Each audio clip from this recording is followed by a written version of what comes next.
jalan-jalan Penang. Untuk 2-3 hari ni saya akan makan dekat Penang. Destinasi pertama, Bukit Bendera. Kita baru saja sampai Penang Hill. Sekarang kita nak breakfast dulu sebelum kita naik ke atas. Untuk menu sarapan pagi ni, untuk balas perut kita makan nasi lemak dulu. Lepas tu kita dapatkan tiket untuk naik kereta api funicular untuk naik ke puncak Bukit Bendera. Bukit Bendera ni memang terkenal dengan pemandangan yang indah. Dari atas ni kita boleh nampak dengan jelas bandar Georgetown dan juga Komtar. Kita kat mana, Dip? Kita dekat Bukit Bendera. Dekat sini juga ada food court yang menjual bingsu.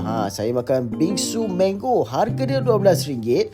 Dan bagi saya dia sangat berbaloi sebab nampak tak, buah dia memang banyak. Selepas meluangkan beberapa jam ke atas ni, kita turun bawah dan terus menuju ke Chaurasta. Sekarang ni pun dah petang sebenarnya. Jadi kita lunch agak lewat. Dah ala-ala kat Penang, kenalah makan nasi kandar. Kedai kami singgah untuk makan, kedai nasi kandar Hamidiah. Dia punya kuah tu memang sur.